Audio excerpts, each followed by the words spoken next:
जिंदाबाद शंकर भट्टाचार्य जिंदाबाद चलिए देखते हैं मुख्य रिपोर्ट। और आज ब्लॉकों में, क्योंकि जब हम क्षेत्र में के भ्रमण में, ये सबसे बड़ी समस्या पूरा की है कि जो ब्लॉक में जो हमारे आम जनता, आम लोग जो जा रहे हैं तो प्रदूषण के नाम पे लूटने का काम कर रहे हैं। जहाँ पे 2 रुपये पे काम हो सकता है, आज 20-20 हज़ार रुपया मोटेशन के नाम पे हो रहा है। और किसी भी पेपर बनाने के लिए 500 से 1000 रुपया ले लेते हैं। घूस के नाम पे ये भ्रष्टाचार फैली हुई है। और मैं आपसे वादा करती हूँ, उम्मीद करती हूँ कि आप मुझे प्रत्याशी के रूप में हैं, और अगर आप मुझे अपना प्यार आशीर्वाद देंगे तो इस भ्रष्टाचार को मैं मुक्त करूंगी, कोढ़ा को। और जो विकास जो अभी तक लंबित पड़ी हुई है, हम उनको आगे बढ़ाने का काम करेंगे। 2020 में हार के बाद अब 2025 में कांग्रेस ने फिर से आप पर भरोसा जताया। इसे आप अपने राजनीति का पुनर्जन्म के रूप में देखती है क्या? बिल्कुल देखते हैं, क्योंकि जनता का प्यार ही तो ऊपर हमारे देश के आलाकमान है, और जो हमारे नेतृत्व है वो विश्वास इसलिए कि जनता यहाँ में विश्वास। आदरणीय नेता राहुल गांधी जी इस धरती पर उतरे और भारत जोड़ो यात्रा, मेरे हारने के बाद भारत जोड़ो यात्रा हुई।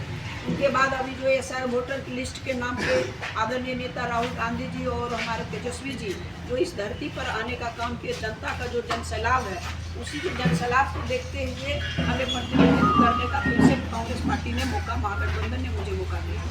2020 की हार से आपने क्या सीख लिया और इस बार रणनीति में क्या नया जोड़ा? देखिए, जनता ने मुझे हारे भी बहुत प्यार दिया। ऐसी बात नहीं कि जनता ने मुझे प्यार और मुझे विश्वास नहीं दिया, लेकिन ठीक है, बहुत सारी प्रक्रिया होती, बहुत सी समस्याएं होती है। जो कुछ ऐसी बात है जो मैं मीडिया के सामने नहीं कर सकती हूँ, जिनका हार का मुझे रहा है। और लेकिन फिर महसूस मुझे हुआ है कि और जनता को भी बहुत ये है कि फिर दोबारा हम आपको लाएंगे, ये मेरा विश्वास है। जनता का प्यार आपको बिल्कुल बिल्कुल, जनता का प्यार और जनसैलाब जब हम जाते हैं क्षेत्र में, काफ़ी महिलाएं जो आज जो डबल इंजन सरकार, नीतीश सरकार जी ने जो वो 10,000 रुपया जो प्रलोभन दिए हैं लॉलीपॉप वाला, आपको पता है कि मैंने महाराष्ट्र में चुनाव में काम किया, मैं हरियाणा में काम की हूँ, और एक बार देने के बाद फिर दोबारा वहाँ पैसा अभी तक नहीं मिला। 1 साल अब सरकार को होने जा रही है, तो ये जनता को और खासकर महिलाओं को प्रलोभन दी।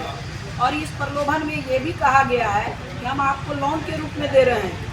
तो इस बात को समझना पड़ेगा, खासकर बिहार की महिलाओं को, कि किस तरह से सरकार ने छलावा करके ये 10,000 जो चुनावी, इस तरह से अमित शाह जी का 15 लाख का जुमला है, उसी तरह ये जो 10,000 रुपया है, ये देखिएगा साबित होगा कि ये जुमला बन के ये खत्म हो जाएगी बिहार में। लोगों को तो ये लग रहा है कि तोहफे पर तोहफे मिल रहे हैं। आप कैसे लोगों को समझा पा रहे हैं? देखिए, तोहफे पे तोहफे मिल रही है, हमारी देन है। हमारे तेजस्वी जी ने कहा, कांग्रेस पार्टी के हमारे आदरणीय नेता राहुल गांधी जी और बिहार के हमारे प्रभारी अलामरू जी ने और राजेश राम जी ने कहा कि हम माँ बहन योजना हमने लाया, और उसमें हर महिला को 2500, हमने कई महिलाओं को रजिस्ट्रेशन भी, यहाँ से कम हमने 60,000 महिलाओं को रजिस्ट्रेशन किया है।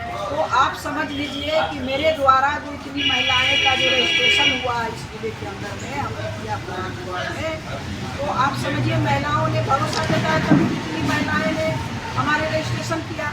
तो महिलाओं को विश्वास है कि, और विश्वास को देखते हुए वो 10,000 रुपया की अब लगा कि सारी महिलाएं महागठबंधन में और तेजस्वी जी की सरकार में विश्वास करते हैं।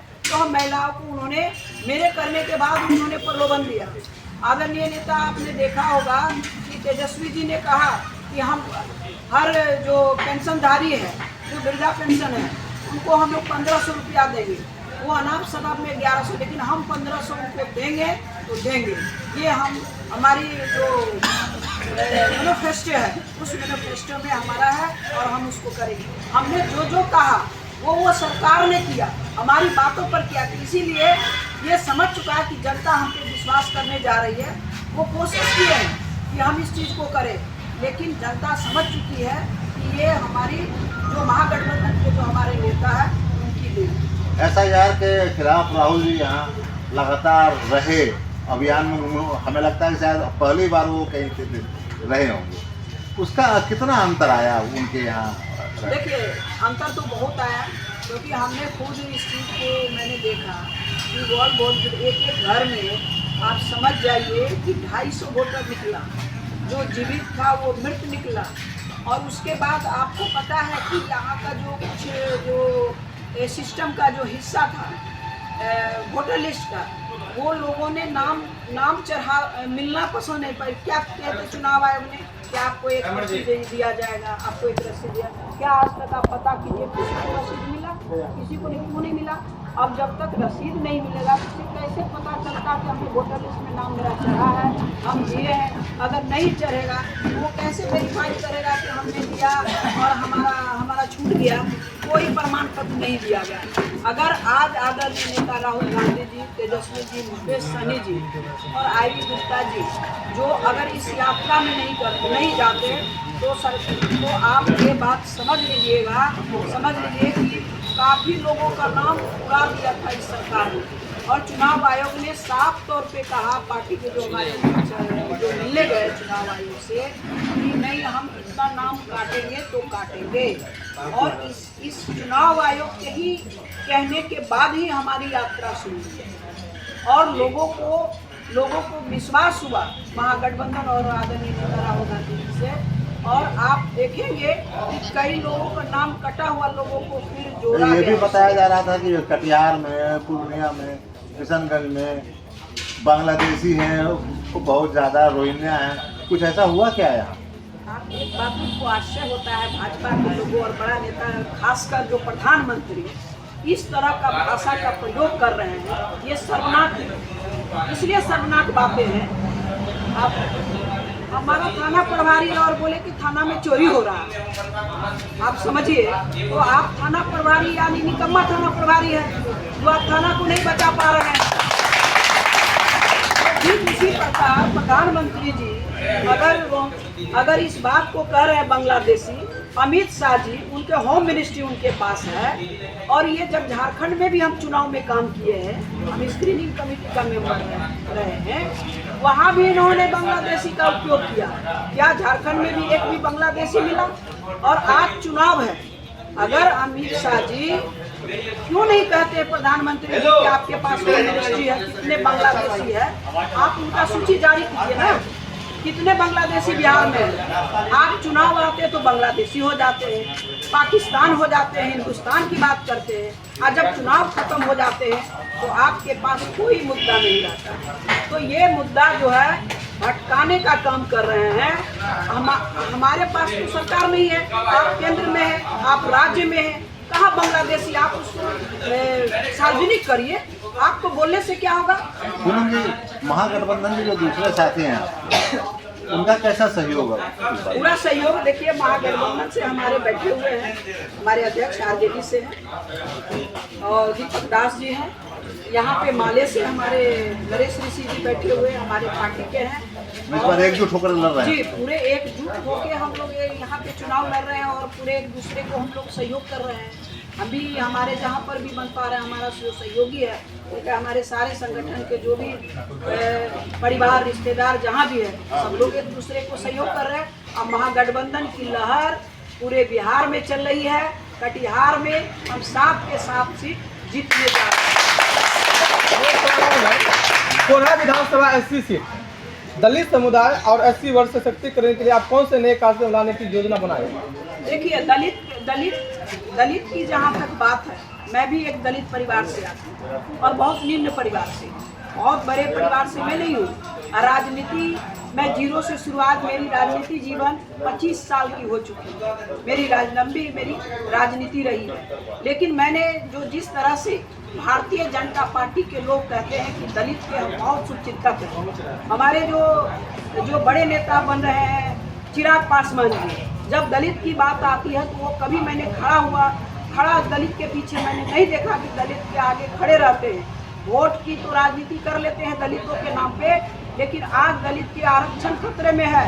आदरणीय नेता राहुल गांधी जी आप घूम रहे, अगर सबसे बड़ा दलित का शुभचिंतक है तो आदरणीय नेता राहुल गांधी जी है।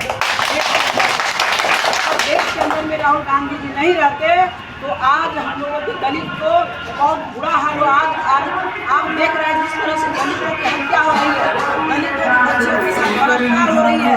आपने देखा जिस तरह से यूपी में दलितों को सर को कुचला जा रहा था और एक ही आवाज आ रही थी, राहुल गांधी जी बचाइए, राहुल गांधी जी बचाइए। तो आप समझ सकते हैं कि दलित का विश्वास है आदरणीय नेता राहुल गांधी जी। और कांग्रेस पार्टी जो आरक्षण लाई गई और जो ट्राइबलों को जो आरक्षण मिली है, जो हम आज बोलने का अधिकार मिला है, वो कांग्रेस पार्टी की देन है। वो अपूर्व हमारे प्रधानमंत्री इंदिरा गांधी जी की देन है, राजीव गांधी जी की देन है। तो आज हम लोग थाना तक पहुंच रहे हैं। हमारे पूर्व मुख्यमंत्री आदरणीय जो हमारे नेता रहे हैं, हमारे महागठबंधन के लालू प्रसाद जी की देन है कि आज गरीब गुरबे की आज आवाज बन के आज बिहार को प्रतिनिधित्व किए और उन्होंने आवाज देने का काम किया। राहुल जी जातिगत जनगणना की वकालत कर रहे हैं, ये बिहार में हो चुका, उसका कोई अंतर नजर आ रहा है आपको? कोई फर्क नजर आता है ये हो जाने से? बिल्कुल फर्क नजर आ रहा है। इसलिए फर्क नजर अगर नहीं आता तो आज हमारे बीच मुकेश सहनी जी हैं, ये हमारे ओबीसी के लीडर हैं, हमारे अभी गुप्ता जी हैं। ये तो जाति जनगणना जाति का ही तो फर्क है, जिनकी जितनी आबादी उनकी उतनी भागीदारी। और कांग्रेस पार्टी और महागठबंधन में उनकी भागीदारी सुनिश्चित कर दी गई है।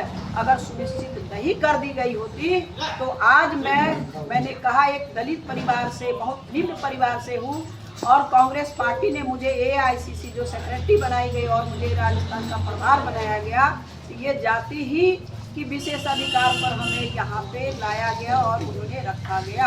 जनता से क्या कुछ अपील करना चाहेंगे? देखिए, जनता से मैं हाथ जोड़ के, क्योंकि जनता मेरा जनार्दन है, जनता जनार्दन है और मैं माँ बहन हमारे भाई, और मैं सबसे अपील मैं करती हूँ कि आप मुझ पर विश्वास कीजिए, अपना प्यार दीजिए और मैं आपके बीच बहन और बेटी के रूप में मैं काम करूँगी आपके साथ।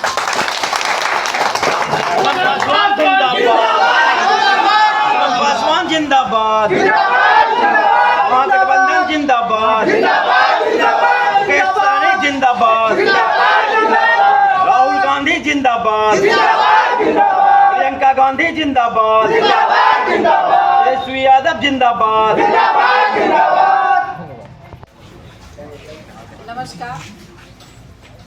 जहाँ भी आज 6 तारीख है, आज जहाँ भी हमारे कैंडिडेट महागठबंधन के उम्मीदवार हैं, मैं बिहार की जनता से और महागठबंधन के सभी कार्यकर्ता और जनता से मैं अपील करती हूँ कि आज 6 तारीख को जो चुनाव आज वोटिंग का है, तो आप लोग जो महागठबंधन के उम्मीदवार हैं, आप उनको भारी मतों से अपना प्यार दें और विश्वास करें कि महागठबंधन की सरकार बनाएं और सरकार बनेगी। जो 20 सालों में विकास नहीं हुई है, वो महागठबंधन की आने वाली सरकार आपकी विकास करेगी। और हमारे जो आदरणीय जो हमारे तेजस्वी जी हैं, वो आपके बेटा और भाई बन के बिहार में काम करेंगे और आप लोग ज़्यादा से ज़्यादा हमारे मतों को देके आप हमारे कैंडिडेट को आप जिताएं और बिहार में महागठबंधन की सरकार बनाएं।